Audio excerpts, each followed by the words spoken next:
بسم اللہ الرحمن الرحیم۔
ثنا کا نذرانہ عقیدت پیش کرنے کے بعد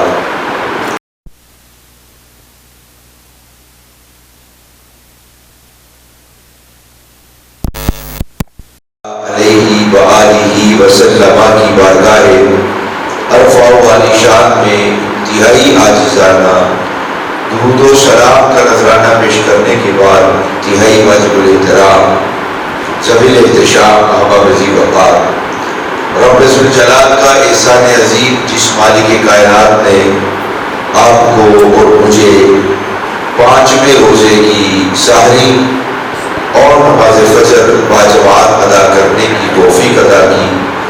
خلاق لم یزل ہم سب کی ہر قسم کی قولی، فعلی، عملی اور بدنی عبادات کو اپنی بارگاہ سماجیت میں قبول و منظور فرمائے اور ان عظیم لمحات کو ہم سب کے لیے ذریعہ نجات اور بخشش و مغفرت کا وسیلہ فرمائے۔ آج ہماری گفتگو کا عنوان طلب بخشش کے ثمرات۔ جب بندہ مومن رب ذوالجلال کے دربار میں اپنے گناہوں کا اعتراف کرتا ہے، اپنے جرائم اور معاصی کا اظہار کرتا ہے اور اپنے گناہوں کو ہر اعتبار سے تسلیم کرنے کے بعد رب ذوالجلال کے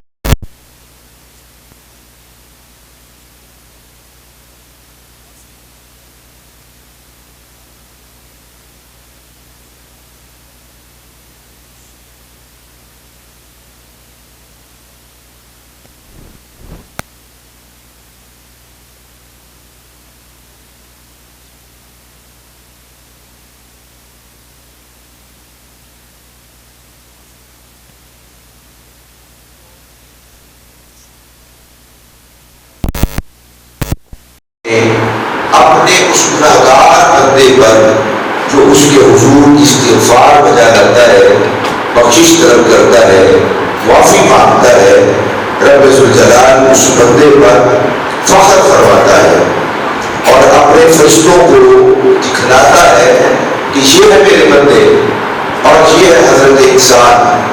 اسے معلوم ہے کہ میرے سوا کوئی بخشنے والا اور معاف کرنے والا نہیں ہے۔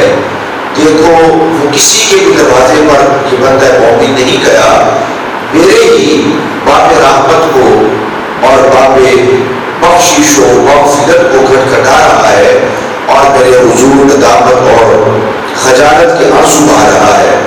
رب ذوالجلال نے قرآن مجید فرقان حمید کے اندر بھی بڑی وضاحت کے ساتھ مختلف مقامات پر توبہ کرنے والوں کے فضائل اور ان کے مقام اور مرتبہ کو، مناقب کو بیان کیا ہے۔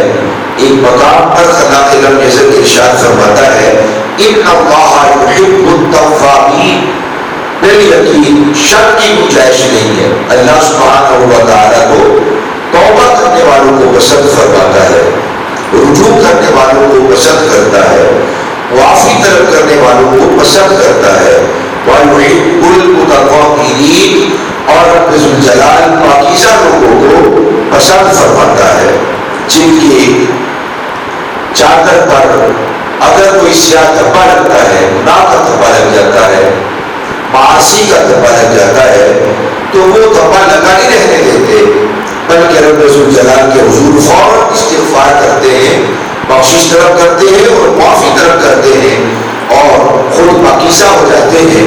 فرمایا یقیناً رب ذوالجلال توبہ کرنے والوں کو اور پاکیزہ لوگوں کو جو گناہوں سے اپنے دامن کو چھڑا لیتے ہیں، خلاق لم یزل ایسے لوگوں سے محبت کرتا ہے اور ایسے لوگوں کو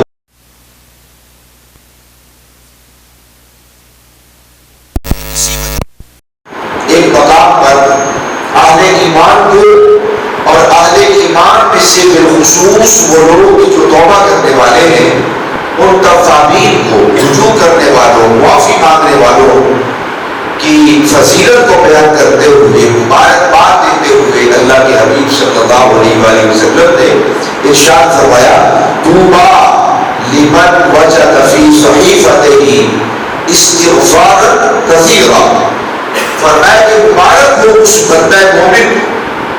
کس بندہ مومن کو مبارک ہو؟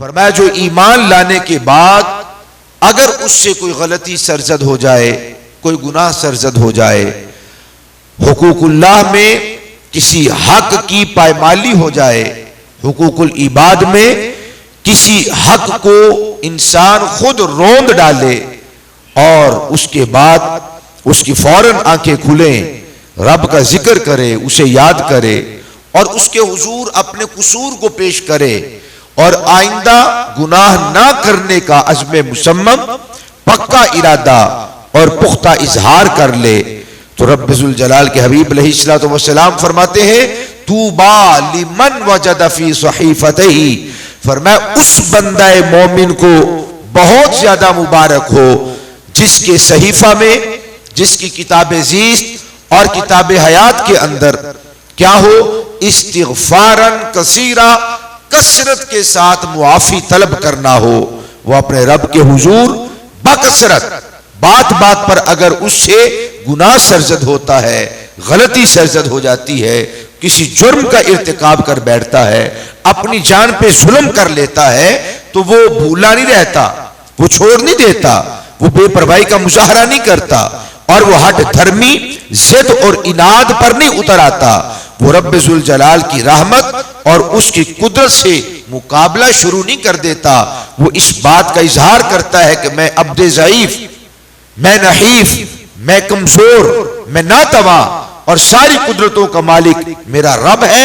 فرمایا جب یہ بندہ استغفار بکثرت کرتا ہے تو اللہ کے حبیب علیہ السلام فرماتے ہیں کہ میں مصطفیٰ اس بندہ مومن کو مبارکباد پیش کرتا ہوں۔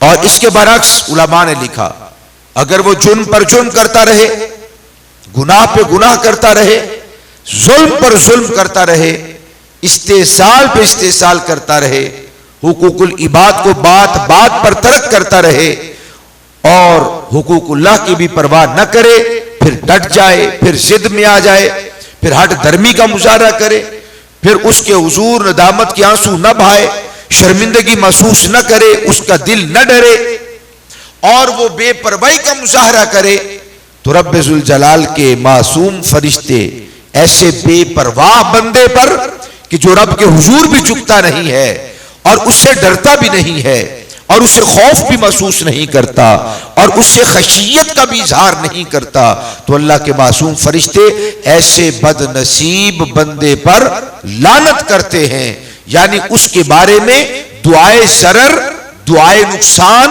یا ہمارے لفظوں میں بد دعا کرتے ہیں اللہ کی رحمت سے دور ہونے کی کہ اللہ تمہیں اپنی رحمت سے بھی دور کر دے، جس طرح اے بندہ مومن تو رب ذوالجلال کے دربار اور اس کی دہلیز پہ آنے سے دور ہے اور بھاگتا ہے اور مسلسل ہر دھرمی کا مظاہرہ کرتا ہے، اللہ کی تجھ پہ لعنت برسے، تجھے توبہ کی توفیق میسر نہ آئے۔ کس بندے کے لیے؟ اس کے لیے جو ظلم بھی کرتا ہے پھر پرواہ بھی نہیں کرتا، اسے ڈر بھی محسوس نہیں ہوتا، یتیموں کا مال کھاتا ہے، ناحق مال کھاتا ہے اور ظلم کرتا ہے، جھوٹ بولتا ہے، غیبت کرتا ہے، بدکاری کرتا ہے، فحاشی کے کام کرتا ہے، ایسے بولتا ہے، پھر شرمندہ بھی نہیں ہوتا، پرواہ ہی نہیں کرتا۔ تو جو پرواہ نہ کرے، رب ذوالجلال کی رحمت بھی اس بندے کی پرواہ نہیں کرتی، اور جب وہ بندہ اپنا انجام دیکھے گا آخرت میں اور وہ کہے گا میں نے تو تیرا کلمہ پڑھا تھا، میں نے تو مالک تجھے ماننا تھا، تو رب فرمائے گا چونکہ دنیا کی زندگی کے اندر تو ہماری رحمت کو بھول گیا تھا، تو ہماری رحمت بھی آج تمہارے اوپر نہیں کی جائے گی، بلکہ جس طرح تم ہمیں بھول گئے تھے آج ہم بھی تم پر رحمت نہیں کریں گے، اور خلا کے لم یزل اس آدمی کو تنہا چھوڑ دے گا۔ اب آپ اندازہ لگائیے، جسے رب تنہا چھوڑ دے اور اس کا مونس و غمخوار نہ بنے، غم گساری نہ کرے، رحمت نہ کرے، شفقت نہ کرے، اپنے صاحبان میں جگہ نہ دے، پھر کہاں اسے جگہ میسر آ سکتی ہے؟ تو اس لیے سرکار دو عالم نور مجسم شفیع دو عالم صلی اللہ علیہ وآلہ وسلم اس بندہ مومن کو مبارکباد پیش کرتے ہیں جس سے گناہ، غلطی، خطا، جرم، معاصی سرزد ہو جائیں تو وہ ڈٹ نہیں جاتا، بے پرواہی کا مظاہرہ نہیں کرتا، روتا ہے، کرلاتا ہے، آہیں بھرتا ہے، سسکیاں لیتا ہے، اور ندامت و خجالت و شرمندگی کے آنسو بہاتا ہے اور پکارتا ہے کہ معاف کرنے والی میرے رب کی ذات ہے، پھر آئندہ نہ کرنے کا پکا یقین کر لیتا ہے، عہد کر لیتا ہے، کمر بستہ ہو جاتا ہے، تو رب ذوالجلال کی رحمت جتنا اس بندے کی طرف دوڑ کر لپکتی ہے اور کسی بندہ مومن کی طرف اس کی رحمت اتنی جلدی، سرعت اور تیزی کا مظاہرہ نہیں کرتی۔ جو اس کے حضور جھکتا ہے میرا رب اسے عرشوں سے بھی زیادہ بلندیاں عطا فرما دیتا ہے۔ کریم آقا علیہ الصلوۃ والسلام نے بلکہ قرآن مجید فرقان حمید کے اندر یہ بات موجود ہے، جو استغفار کرے یعنی معافی طلب کرے اور اظہار کرے اس بات کا کہ مجھ سے غلطی ہو گئی، جرم ہو گیا، والدین کی حقوق کی حق تلفی ہو گئی، بہن بھائیوں کی حق تلفی ہو گئی، اپنے بچوں یا بیویوں کے اعتبار سے ہم سے غلطی ہو گئی، جو لوگ اپنی غلطی کو مان لیں، اظہار کریں اور اس کے دربار میں اپنا جرم پیش کریں اور اس پر اس سے معافی طلب کریں، یہ اللہ کے اتنے محبوب بندے ہوتے ہیں کہ خلاق لم یزل دنیا کائنات کی مخلوقات کو اس بندہ مومن کے لیے دعاؤں کرنے پر لگا دیتا ہے کہ اے میری مخلوقات تمہاری عبادت یہ ہے، تمہارا مجاہدہ یہ ہے، تمہاری ریاضت یہ ہے، اور تمہارا یہ سب سے اولین فرض یہ ہے کیا؟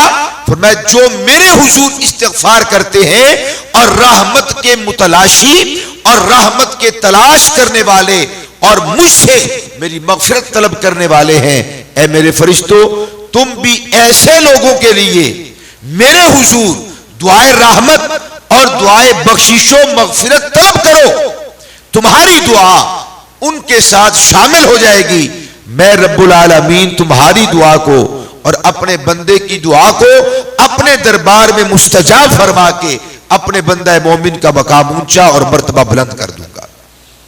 کون سے فرشتے؟ بالخصوص اب اللہ تعالیٰ نے یہاں پر ایک مخلوق کا ذکر کیا، احادیث طیبات میں اور ہمارے بزرگوں کی تحقیقات اور تصریحات میں کل کائنات کی مخلوقات اس بندہ مومن کے لیے استغفار کرتی ہے، جو بندہ اپنے رب سے استغفار کرتا ہے، اور جو بندہ استغفار سے بے پرواہ ہو جائے۔ استغفار کے معنی ہے معافی طلب کرنا، اپنے جرم کو یاد کر کے آئندہ نہ کرنے کا پختہ یقین اور عہد کر لے اور اس کے حضور معافی طلب کرے، اسے استغفار کہتے ہیں۔ استغفار اسے نہیں کہتے زبان سے بندہ کہے یا اللہ میری توبہ توبہ توبہ توبہ استغفر اللہ استغفر اللہ استغفر اللہ، اور ساتھ کانی آنکھ کر کے اسی جرم کو دیکھتا بھی رہے اور دوسرے ہاتھ سے وہ گناہ کو سرزد بھی کرتا رہے، اپنی زبان سے کچھ کہے عمل سے کچھ کہے، قول یہ کہے کہ استغفار کر رہا ہے، حقیقت یہ بتلائے کہ اسے پتہ ہی نہیں استغفار کسے کہتے، جرائم پر جرائم کرتا رہے، گناہ پر گناہ کرتا رہے اور اس کے حضور توبہ بھی کرتا رہے زبان سے، یہ توبہ نہیں ہے۔ توبہ یہ ہے کہ آدمی اپنے جرم کو یاد کر کے پکا عہد کرے کہ آئندہ وہ گناہ نہیں کرے گا اور اس سے معافی طلب کرے، اسے استغفار کہتے ہیں۔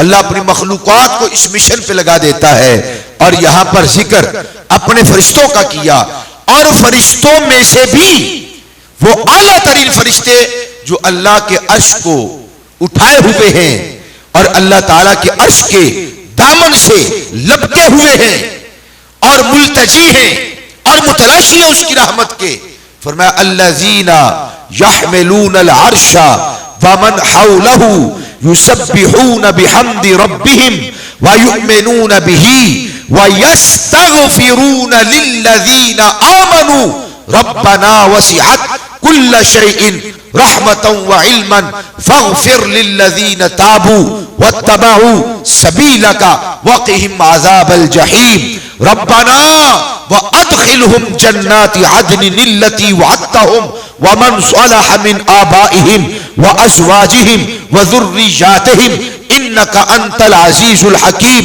وقہم السیئات ومن تق السیئات یومئذ فقد رحمتہ وذالک هو الفوز العظیم۔ ان کی تسبیحات، ان کی تحلیلات، ان کی عبادات، ان کی ریاضات اور رب ذوالجلال کے حضور مجاہدات اور کوشش یہ ہے، فرشتوں کو لگایا ہوا ہے، کوئی قیام میں، کوئی رکوع میں، کوئی سجدے میں، کوئی روٹی پہنچانے پر، کوئی بارش برسانے پر، کوئی سورج نکالنے پر، کوئی سورج چلانے پر، کوئی غروب کرنے پر، کوئی چاند کو لانے پر، کوئی رات کا سما باندھنے پر، کوئی دن کا اجالا پھیلانے پر، کوئی فرشتہ کسی عبادت میں، کوئی کسی کام میں، کوئی کسی کام کے اندر، مگر وہ فرشتے جو اللہ کا عرش اٹھائے ہوئے ہیں۔ اللہ فرماتا ہے الذین یحملون العرش ومن حولہ، اللہ کے عرش کو اٹھانے والے فرشتے اور اس کے ارد گرد اس کے عرش کا طواف کرنے والے فرشتے کیا کرتے ہیں؟ فرمایا وہ بندہ مومن کے لیے دعائیں پھر دعائیں پھر دعائیں، صبح قیامت تک وہ بندہ مومن کے لیے مختلف دعائیں کرتے رہتے۔ کیا کہتے ہیں؟ یستغفرون، وہ مغفرت طلب کرتے ہیں، یا اللہ اس بندے کو معاف کر دے، یا اللہ یہ ضعیف ہے، یا اللہ یہ ناتواں ہے، اس نے پکا عہد کیا تھا جھوٹ نہیں بولوں گا، پھر اس سے جھوٹ سرزد ہو گیا، اس نے پکا عہد کیا تھا ڈنڈی نہیں مارے گا، بتقاضۂ بشریت شیطان کے اثر نے اپنے لپیٹ میں لیا، اس بندے سے پھر کہیں نہ کہیں پر کوئی غلطی ہو گئی، ارتکاب کر لیا، اے میرے مالک رحم فرما، کرم فرما، اس کی بخشش فرما اور اس پہ رحم فرما اور اس کی بخشش فرما کر اسے اپنے عبادت گزار، اطاعت اور فرما بردار اور فرما بردار بندوں میں، اطاعت شعار بندوں میں داخل اور شامل فرما۔ وہ یہ دعائیں کرتے رہتے ہیں اور یہ بھی دعائیں کرتے ہیں، یا اللہ یہ وہ بندے ہیں جو تیرے حضور استغفار کرتے ہیں، تو ان کو، ان کے آباء و اجداد کو، ان کی اولاد کو اور ان کے ماننے والوں کو جنت میں داخل فرما، اور دعا کرتے ہیں واقعہم السیئات، اے اللہ ان کو گناہوں سے بچا، ومن تق السیئات، جو گناہوں سے بچنے والے ہیں، یومئذ فقد رحمتہ، اور قیامت والے دن تو ان پہ رحم فرما، ذالک هو الفوز العظیم۔ اللہ سبحانہ و تعالیٰ فرماتا ہے یہ بندہ بھی دعا کرتا ہے، استغفار کرتا ہے، میرے فرشتے بھی اس کے لیے استغفار کرتے ہیں، فرمایا یہ بندہ اول درجے میں پاس ہونے والا ہے، یہ بندہ ذالک هو الفوز العظیم۔ ایک ہے پاس ہونا، ایک ہے پہلی پوزیشن لینا، ذالک هو الفوز العظیم۔ فقط اتنا کہنا کہ یہ کامیاب ہو گئے کافی تھا، یہ اللہ فرما رہا ہے کہ یہ بندہ کامیاب ہو گیا جس نے استغفار کی اور اس کی استغفار کو دیکھ کر فرشتوں نے اس کے حق میں دعا کی اور استغفار اور مغفرت اور بخشش طلب کی. فرمایا یہ بندہ صرف پاس نہیں ہوا، اول درجے کے اندر پاس ہوا ہے، اور اس کے پاس ہونے کی گواہی میں رب العالمین قرآن کے اندر عطا فرما رہا. انسان گناہ کا اور خطا کا پتلا ہے، گناہ اور خطا اور لغزش سرزد ہو جاتی ہے، مگر انسان جم جائے، ڈٹ جائے، اکڑ جائے، تکبر کرے، ناخوت کے اندر آ جائے، یہ اللہ سبحانہ و تعالیٰ کو ہرگز پسند نہیں ہے.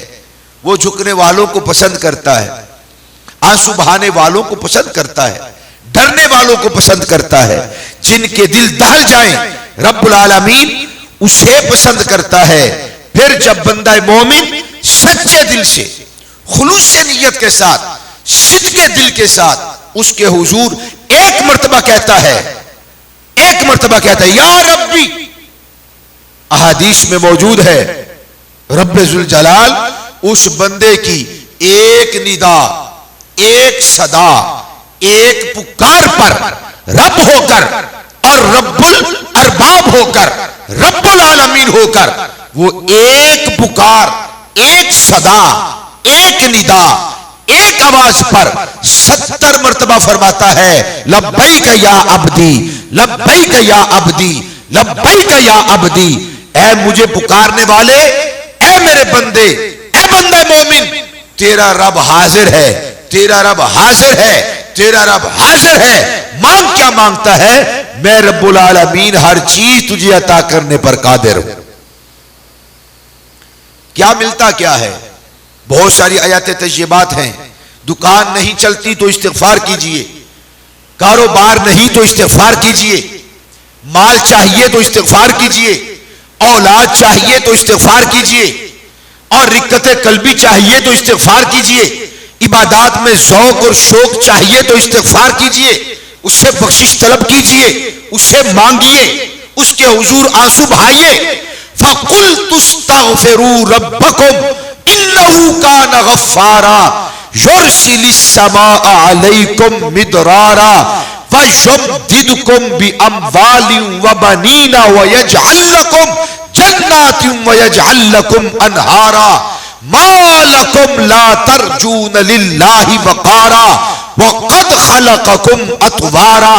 میرا رب فرما رہا ہے مانگو مجھ سے، آؤ میرے دربار میں، جھکاؤ میرے حضور سر، جو مانگو گے عطا کرنے پر قادر ہوں.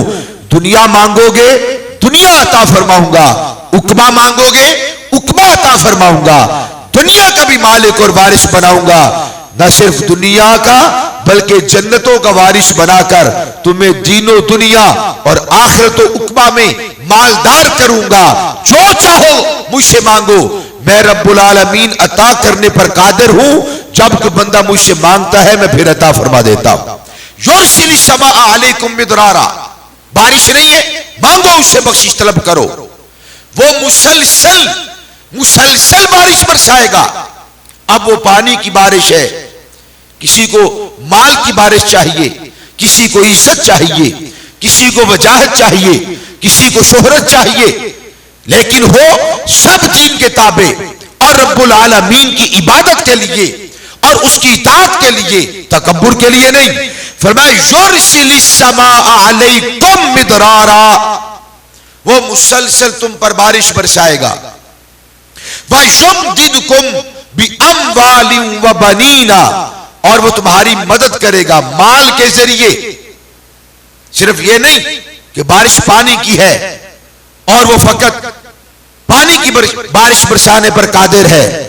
جو آپ کو چاہیے، جس کی آپ متمنی ہیں، جس کے آپ ملتجی ہیں اور جس کی آپ متلاشی ہیں، آپ جو چاہتے ہیں، آپ کو جو طلب کرنا ہے، استغفار کیجئے، بخشش طلب کیجئے اور اس سے مانگیے. جتنی محنت ہم تعویذ گنڈے کے لیے باوے، عامل، نجومی، پروفیسروں کے چکر لگاتے ہیں، یہ قرآن ہے. فرمایا اس سے آدھی سے آدھا اور اس سے بھی آدھی محنت کی جائے اور میرے حضور مجھ سے طلب کیا جائے. دینا تو میں نے ہی ہے، کوئی بندہ کوئی انسان تو نہیں دے سکتا؟ فرمایا دینا تو میں نے ہے. جب میرا بندہ مجھ سے مانگتا ہے تو میں روک کر نہیں رکھتا، وہ جو مانگتا ہے اسے عطا فرما دیتا ہوں. وَيُمْدِدُكُمْ بِأَمْوَالٍ، مال چاہیے، اللہ فرماتا ہے وہ مدد کرے گا تمہاری مال کے ذریعے. وَبَنِينَ، بیٹے چاہیے، مانگو اللہ سے، وہ تمہیں عطا فرمائے گا، اور وہی عطا فرمانے پر قادر ہے. فرمایا وَيَجْعَلْ لَكُمْ جَنَّاتٍ وَيَجْعَلْ لَكُمْ أَنْهَارًا، پراپرٹی، جائیداد، باغات، کیا چاہیے تمہیں؟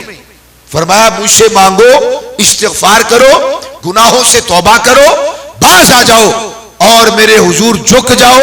فرمایا جو میرے حضور جھک جاتا ہے آسمانوں سے زیادہ وسعت اور بلندی عطا فرما دیتا ہوں، اس کے سوا تو کوئی بھی عطا فرمانے والا نہیں ہے. ہاں توبہ کے بار بار میں جو معنی بیان کر رہا ہوں وہ یہ نہیں کہ انسان مصر رہے اور اڑا رہے، جمع رہے، گناہ بھی کرتا رہے، استغفار بھی کرتا رہے، باز بھی نہ آئے. محض استغفار، توبہ توبہ توبہ کرنے سے یا اللہ میرے گناہ معاف کر دے، یا اللہ مجھے معاف کر دے، یہ حقیقی توبہ نہیں ہے. فضیل بن عیاض رحمہ اللہ تعالی فرماتے ہیں، بڑی توجہ فرمائیے گا، استغفار بلا اقلاع توبۃ الکذابین. آپ فرماتے ہیں جو بندہ گناہوں کو نہ چھوڑے، جرائم کو نہ چھوڑے، معاصی کو نہ چھوڑے، ارتکاب کرتا رہے، استغفار بھی کرتا رہے، گناہ بھی جاری، استغفار بھی جاری. فرماتے ہیں یہ توبہ کیا ہے؟ توبۃ الکذابین، یہ جھوٹوں کی جھوٹی توبہ ہے. وہ بندہ جھوٹا ہے، معافی مانگتا ہے، کس سے معافی مانگ رہا ہے؟ جو اسے قصور اور جرم، غلطی سرزد ہوئی تھی اس پہ غلطی مانگ رہا ہے، اس پر مصر بھی ہے، اڑا بھی ہوا ہے، جمع ہوا ہے، زبان سے کہتے مجھے معاف کر دے. توبۃ الکذابین، یہ جھوٹا ہے اور جھوٹوں کی جھوٹی توبہ ہے. اور جھوٹی توبہ تو اس کے دربار میں مقبول نہیں ہوتی، بلکہ حضرت ابن عباس، عبداللہ ابن عباس رضی اللہ تعالیٰ عنہ فرماتے ہیں المستغفر من الذنب وهو مقیم علیہ کالمستہزئ بربہ. بڑی توجہ، حضرت سیدنا عبداللہ ابن عباس رضی اللہ تعالیٰ عنہ فرماتے ہیں جو بندہ گناہ پہ مصر رہے، اڑا رہے، جمع رہے اور اس پر قائم رہے، فرمایا کالمستہزئ بربہ، یہ بندہ ایسے ہے العیاذ باللہ تعالی جیسے اپنے رب سے مذاق کرنے والا، ٹھٹھا کرنے والا، دل لگی کرنے والا. فرمایا اس کی یہ توبہ نہیں ہے. زبان سے کہتا ہے مجھے معاف کر دے، عمل کچھ اور کہتا ہے، دل کچھ اور کہتا ہے، قلب کوئی اور گواہی دیتا ہے، اپنے رب سے معاذ اللہ مذاق کرنے والا ہے. یہ توبہ نہیں ہے، بلکہ قرآن مجید کے اندر یہ مضمون سورۃ النساء میں موجود ہے. فرمایا وَلَيْسَتِ التَّوْبَةُ لِلَّذِينَ يَعْمَلُونَ السَّيِّئَاتِ، ہرگز ان لوگوں کی توبہ نہیں ہے. فرمایا جو گناہوں پر اڑے رہتے اور جمے رہتے ہیں، توبہ کن کی ہے؟ ایک اور مقام پر فرمایا وَالَّذِينَ إِذَا فَعَلُوا فَاحِشَةً أَوْ ظَلَمُوا أَنفُسَهُمْ ذَكَرُوا اللَّهَ فَاسْتَغْفَرُوا لِذُنُوبِهِمْ وَمَن يَغْفِرُ الذُّنُوبَ إِلَّا اللَّهُ وَلَمْ يُصِرُّوا، وہ اصرار نہ کرے، ڈٹا نہ رہے، جمع نہ رہے، اڑا نہ رہے، قائم نہ رہے. وَلَمْ يُصِرُّوا عَلَى مَا فَعَلُوا وَهُمْ يَعْلَمُونَ. جب بندہ مومن سے کوئی ایسی غلطی، بے حیائی، کوئی جرم سرزد ہو جائے اور وہ اپنی جان پر ظلم کر بیٹھے تو کیا کرے؟ ذکر اللہ، مومن تائب توبہ کرنے والا اور اس کے حضور رجوع کرنے والا، فرمایا وہ اللہ کا ذکر کرتا ہے. فاستغفروا لذنوبہم، پھر وہ بخشش طلب کرتا ہے اپنے گناہوں سے.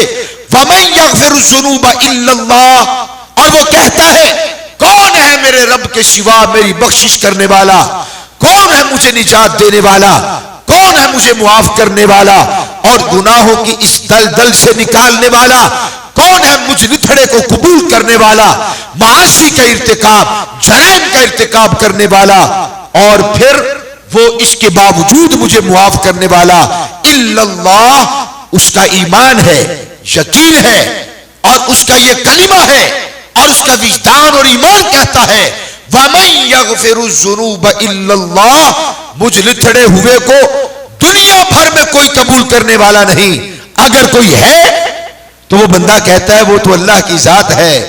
جب اتنا وہ بندہ پختہ ہوتا ہے وَلَمْ يُصِرُّوا عَلَى مَا فَعَلُوا وَهُمْ يَعْلَمُونَ، اور وہ اڑتا بھی نہیں، جمتا بھی نہیں، اور ایسا بھی نہیں کرتا کہ مچھر تو چھان کر پیے اور اونٹ نگلا جائے، یعنی یوں کہہ لیجئے کہ منہ میں رام رام ہو اور بغل میں چھری ہو، نہ نماز پڑھے، نہ روزہ رکھے، نہ زکات دے، نہ حج ادا کرے فرض ہو تو، اور حقوق اللہ بھی ادا نہ کرے، ماں باپ کی بھی نافرمانی کرے، بہن بھائیوں سے لڑتا رہے، جھگڑتا رہے، بیوی کا خیال نہ رکھے، بچوں کے حقوق پورے نہ کرے، اور ذمہ داریوں سے وہ اپنا منہ موڑے رکھے، اور پھر یہ کہے کہ میں نماز تو پڑھتا ہوں، تسبیح تو کرتا ہوں، فلاں کام تو یہ کرتا ہوں، یہ تو اسی کی مانند ہو گیا۔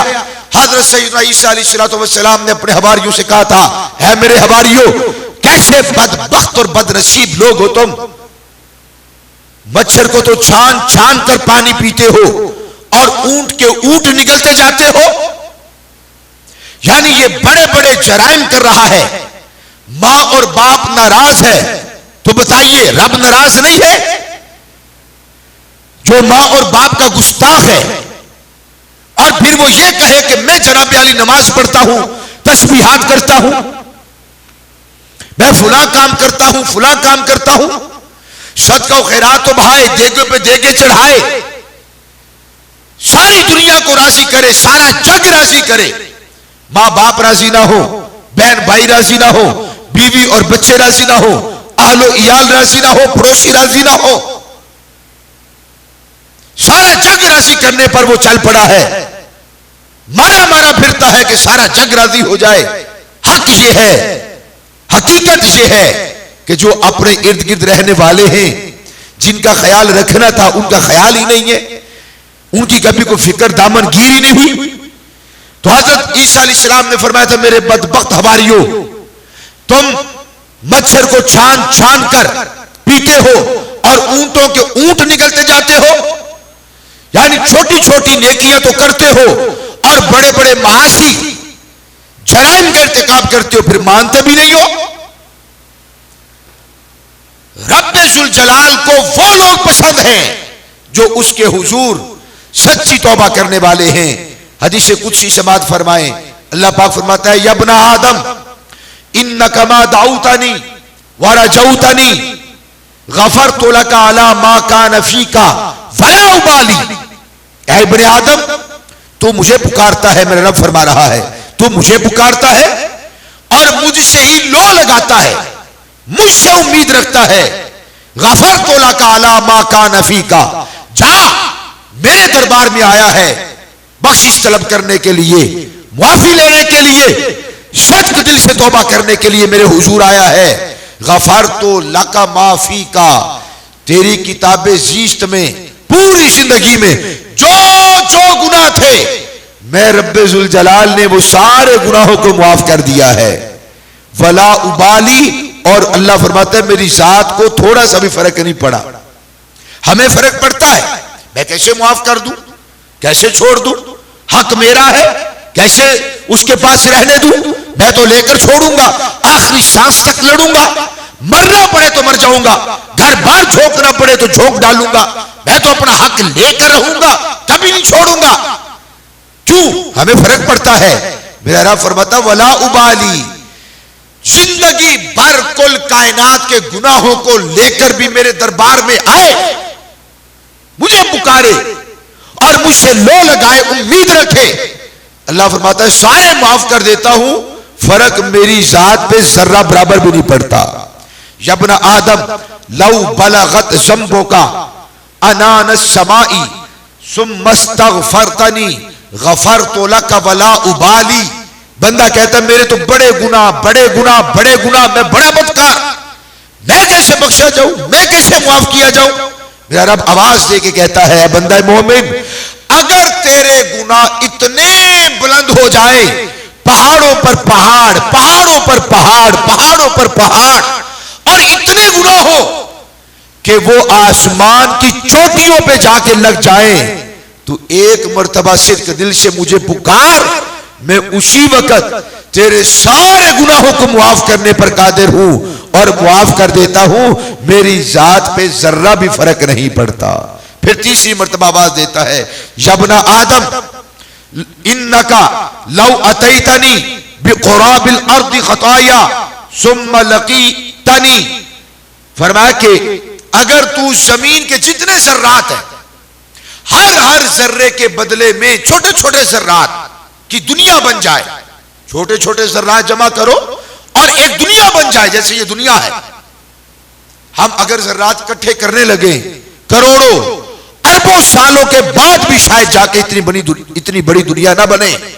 فرمایا اگر انکا لو اتیتنی بقراب الارض خطایا، اگر تو اتنے گناہ جمع کر لے، اتنے گناہ کر لے، اتنے گناہ کر لے، اتنے گناہ کر لے کہ ایسی ایک بہت بڑی دنیا بن جائے تیرے گناہوں کی، اور وہ دنیا لے کے تو میرے دربار میں آئے، لا تشرک بی شیئا، اور تو میرے ساتھ کسی کو شریک نہ ٹھہراتا ہو، مسلمان ہو، شرط یہ ہے، لَأَتَيْتُكَ بِقُرَابَهَا مَغْفِرَةً، تو جتنی بڑی دنیا لے کے گناہوں کے میرے دربار میں آتا ہے، میں اتنی بڑی مغفرت والی دنیا کے ساتھ تیرا استقبال کرتا ہوں۔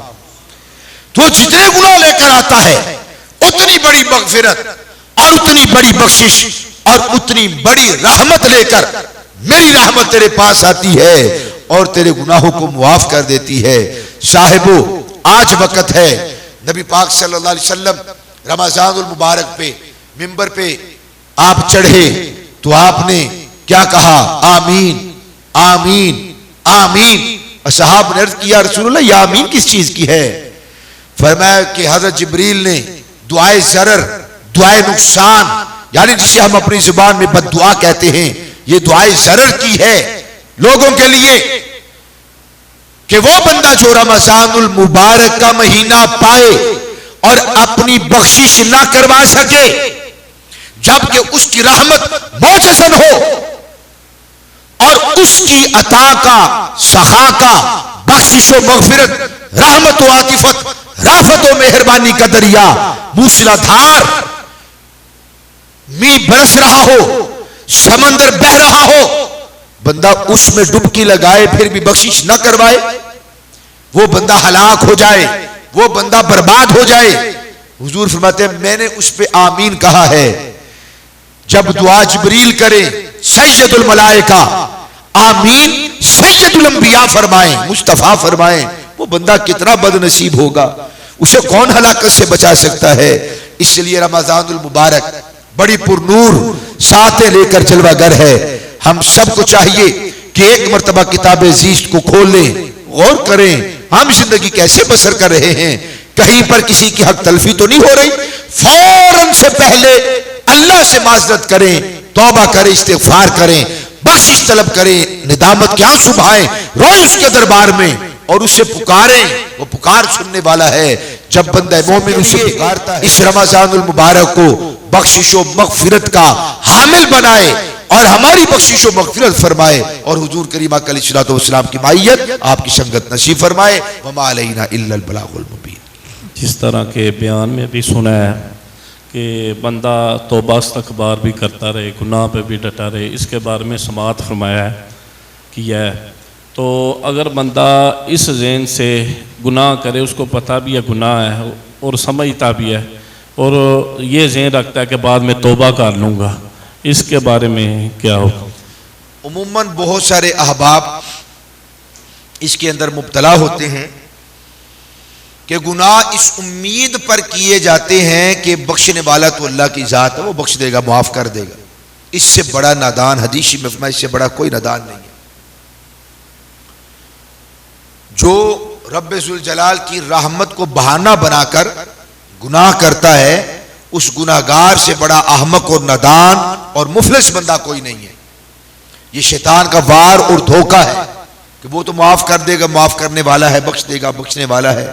بندہ اس بنیاد پر گناہ کرتا رہے، معاذ اللہ بعض اوقات بہت کم ایسا ہوتا ہے، لیکن ہم نے دیکھا کہ بعض اوقات بندہ اس رحمت کی بنیاد پر گناہ کرتا رہتا ہے کہ وہ معاف کرنے والا ہے، بخشنے والا ہے، العیاذ باللہ تعالی وہ دائرہ اسلام سے خارج ہو جاتا ہے، کوئی ایسا کفر سرزد کر دیتا ہے یا کوئی ایسی عادات اور اطوار بنا لیتا ہے۔ بندہ جب گناہوں کی دلدل میں قدم رکھنے کی کوشش کرتا ہے تو پہلے وہ پاؤں تک جھڑکا ہوتا ہے، وہ اگر کوشش کرے تو باہر نکل آتا ہے، پھر ٹانگوں تک، پھر بھی محنت کرے تو باہر آ سکتا ہے، پھر ناف اور سینے تک ہاتھ پاؤں مارے کوشش کرے تو باہر آ سکتا ہے۔ لیکن بعض اوقات ایسا ہوتا ہے کہ گناہوں کی دلدل میں انسان اتنا کھب جاتا ہے اور اتنا دھنس جاتا ہے کہ اسے خود تو خود ہے اور بھی نکالنے کی کوشش کریں تو نکال نہیں پاتے۔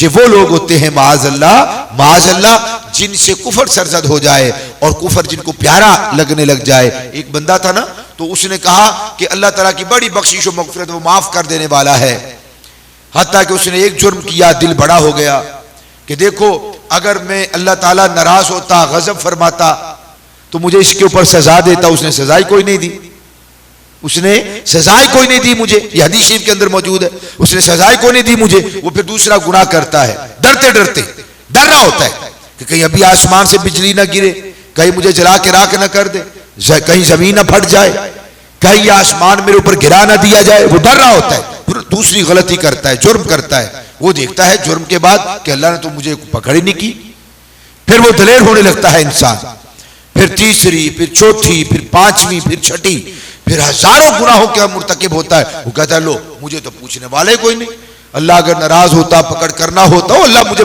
وہ ادھر مجھے سزا نہیں دیتا، ادھر کیسے دے گا؟ ناراض نہ ہوئیے گا، قرآن مجید کو پڑھیے، یہ مسلمانوں کا شیوا نہیں ہے۔ وَقَالُوا لَن تَمَسَّنَا النَّارُ إِلَّا أَيَّامًا مَعْدُودَةً، اور دوسرے مقام پر إِلَّا أَيَّامًا مَعْدُودَاتٍ، یہود کہتے تھے ہم اللہ کے لاڈلے اور پیارے ہیں، ہمیں تو اللہ نے پوچھنا ہی کوئی نہیں، ہم نے تو سیدھا جنت میں چلے جانا ہے، اور اگر ہمیں جہنم میں جانا بھی پڑا، مہینے 2 مہینے نہیں، ہفتے 2 ہفتے نہیں، چند دن بس ہم نے جانا ہے، ہمیں بس ایک ہی لگنا ہے۔ یہ قرآن ہے، میں تو نہیں کہہ رہا۔ لن تمسنا النار الا ایاما معدودہ، ہرگز ہمیں جہنم کی آگ نہ چھوئے گی مگر چند دن، ہفتے نہیں، چند دن، بس ایک ہی لگنا ہے ہمیں، ہم نے پھر باہر آ جانا ہے۔ اللہ معاف فرمائے، گناہوں کی دلدل میں پھنسا ہوا بندہ بھی یہی کہتا ہے، ہم نے تو کون سا جانا ہے؟ بخشش کی امید ہو، شفاعت کا یقین رکھیے، اگر بخشش کی امید نہ ہو، شفاعت کی امید نہ ہو، وہ بندہ بھی بے ایمان ہو جاتا ہے، وہ بندہ بھی بے ایمان ہو جاتا ہے۔ بخشش کی امید ہو، شفاعت مصطفیٰ کی امید ہو، مگر ڈر، خوف، خشیت یہ بھی ساتھ ہو، اس لیے فرمایا گیا کہ الایمان بین الخوف والرجاء، کہ ایمان خوف اور رجا، ڈر اور امید کے درمیان ہے، کبھی ڈرتا ہے کبھی امید رکھتا ہے، کبھی ڈرتا ہے کبھی امید رکھتا ہے، خالی ڈر بھی نہیں کہ ڈر کے مر جائے، اور بالکل امید بھی نہیں کہ خیر صلی اللہ، کوئی پوچھنے والا نہیں، ہم تو ہیں جنتی، جہنم کو پسینہ آ جانا ہے، حضور نے تشریف لے آنا ہے، رخ دکھانا ہے اپنا، بگڑی بنا دینی ہے، خالی امید بھی نہیں، ایمان، خوف اور امید دونوں کے درمیان ہے، کبھی بندہ ڈرے، کبھی اس کی رحمت پہ امید کرے، کبھی بندہ خوف کھائے، ڈر جائے، اس کا دل دہل جائے، کبھی حضور کی شفاعت پہ اس کی نظر لگ جائے کہ حضور مجھے بخشوانے والے ہیں، کبھی ڈر کبھی خوف، یعنی کبھی خوف اور کبھی امید، اس کے درمیان ایمان ہے اور ایمان والا ہوتا ہے۔ ایک طرف جھک جائے، خالی ڈرتے رہے، امید ہی کوئی نہ ہو، وہ بندہ بھی ہلاک ہو گیا، خالی امید باندھ لے، ڈرے ہی نہ، وہ بندہ بھی ہلاک ہو گیا۔ اس لیے ضروری ہے کہ اس امید پر گناہ نہیں کرنے چاہیے، ہاں گناہ سرزد ہو جائیں، صدق دل سے اسے معافی طلب کرنی چاہیے، استغفار کرنی چاہیے۔ خاندان کے کن افراد کو زکوٰۃ نہیں دی جا سکتی؟ خاندان کے کن افراد کو زکوٰۃ نہیں دی جا سکتی؟ بہت سادہ سا اصول ہے، تقریباً ہر سال یہ سوال وکاس بھائی کرتے ہیں اور اس کا جواب بھی عرض کیا جاتا ہے، پھر یاد رکھ لیں، دوبارہ تکرار ہو جائے گا۔ یاد رکھیے کہ بندے کے عورت ہو یا مرد اپنے اصول کا مطلب ہوتا ہے اپنے والدین، پھر آگے ان کے والدین اور آگے ان کے والدین، یعنی جتنے بھی والدین زندہ ہو، ماں باپ، دادا دادی، پر دادا پر دادی اور اوپر تک جو دادے کا نسب ہے. اور اسی طرح ماں کے جو ماں کو بھی زکات نہیں دے سکتے، اور ماں کے آگے جو والدین، پھر ان کے آگے والدین، پھر ان کے آگے والدین، اصول کو بندہ زکات نہیں دے سکتا. اور نیچے آ جائیں، ان کو کہتے ہیں فرو. فرو کا مطلب ہوتا ہے اپنی اولاد کو، بیٹے اور بیٹی کو بھی زکات نہیں دے سکتا، بیٹوں کی اولاد یعنی پوتوں اور پوتیوں کو، اور بیٹی کی اولاد یعنی نواسوں اور نواسیوں کو، پھر آگے ان کی اولاد، پھر آگے ان کی اولاد. نہ اصول کو دے سکتا ہے نہ فرو کو دے سکتا ہے. نمبر 3، میاں اپنی بیوی کو اور بیوی اپنے شوہر کو بھی زکات نہیں دے سکتے.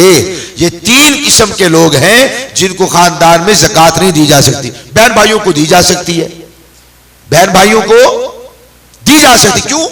بہن بھائی ہمارے ماں باپ، ہماری اولاد بھی، وہ ہماری بیوی اور شوہر بھی نہیں ہے. یہ 3 اصول یاد رکھ لیں. بہن بھائیوں کو دے سکتے ہیں. لوگ پھر ایک ایک کر کے پوچھتے ہیں تائے کو دے سکتے ہیں؟ دے سکتے ہیں. تایا کیا ہمارا حقیقی ابا ہے؟ تایا ہمارا باپ ہے؟ تایا تو ہمارے بھائی کے والد کے بھائی کو کہا جاتا ہے. تایا کو بھی دے سکتے ہیں، چچا کو دے سکتے ہیں، اور ان کے آگے بچوں کو دے سکتے ہیں. ہاں اپنے اصول یعنی ماں باپ اور ان کے ماں باپ کو نہیں دے سکتے، اور اپنے فرو یعنی اپنے بچے اور ان کے آگے جتنے بچے ہوں ان کو زکات نہیں دے سکتے. میاں بیوی ایک دوسرے کو زکات نہیں دے سکتے. آمین. اللہم صلی علی سیدنا و مولانا محمد معدن الجود والکرم منبع العلم والحلم وبارک وسلم وصلوا علیہ. اللہم انا نسألک العفو والعافیت والمعافات الدائمت فی الدین والدنیا والآخرہ. رب اغفر ورحم وانت خیر الراحمین. یا الہ العالمین اپنی بارگاہ میں جھکنے کا سلیقہ نصیب فرما، ہم سب کو حقیقی توبہ کرنے والا بنا. یا الہ العالمین ہماری بخشش و مغفرت فرما. ہمارے معاصی، ہمارے جرائم ہماری نگاہوں کے سامنے ہیں. اے میرے مالک ہمیں ان گناہوں سے محفوظ فرما، ہمیں ان گناہوں سے محفوظ فرما. اے اللہ ہمیں ان گناہوں سے محفوظ فرما اور ہمیشہ کے لیے ہم سے راضی ہو جا. اے اللہ ہم سب کی بخشش و مغفرت فرما، ہم سب کی نجات عطا فرما، ہم سب کو نجات اور کامیابی عطا فرما. کریم آقا علیہ الصلوۃ والسلام کی معیت اور سنت نصیب فرما. آپ کی شفاعت ہمارے حق میں قبول و منظور فرما. یا الہ العالمین یا ارحم الراحمین ہم سب کو نیکیوں کی توفیقات عطا فرما. اے اللہ ہم سب کو زہد و ورع اور تقوی کو اپنانے کی توفیق نصیب فرما. ہم سب کو حقیقی متقین میں شامل اور داخل فرما. اپنے نیک بندوں کی سنگت اور معیت نصیب فرما. یا الہ العالمین یا ارحم الراحمین ہمارے بیماروں کو صحت و توانائی نصیب فرما. حاضرین میں جو بیمار ہیں شفا کاملہ و عاجلہ عطا فرما. انٹرنیٹ کے ذریعے سے جو ہمارے بہن بھائی سماعت کر رہے ہیں یا الہ العالمین سب کی دعاؤں کو مستجاب قبول و منظور فرما. بے اولادوں کو اولاد نرینہ کی دولت سے مالا مال فرما. بے روزگاروں کو حلال رزق کی وسعت اور فراوانیاں نصیب فرما. حلال کمانے حلال کھانے کی توفیق عطا فرما. اللہم نور قلوبنا بالقرآن العظیم وزین اخلاقنا بالقرآن العظیم وادخلنا الجنة بالقرآن العظیم ونجنا من النار بالقرآن العظیم واجعله لنا اماما ونورا وهدى ورحمة للعالمین. اللہم اشفینا یا شافی الامراض. یا الہ العالمین جو حضور کے غلام بے اولاد ہیں حضرت زہرا پاک سلام اللہ تعالی علیہا کے بچوں کا صدقہ یا الہ العالمین سب کو اولاد نرینہ کی دولت سے مالا مال فرما. اے اللہ ہمیں اپنے والدین کی اطاعت و فرما برداری کی توفیق نصیب فرما. ہمارے بچوں کو ہمارا مطیع و فرما بردار بنا. اپنی بارگاہ میں جھکنے کا ہم سب کو سلیقہ نصیب فرما. فصلی اللہ تعالی علی خیر خلقہ سیدنا و مولانا محمد وعلی آلہ و اصحابہ اجمعین برحمتک یا ارحم الراحمین.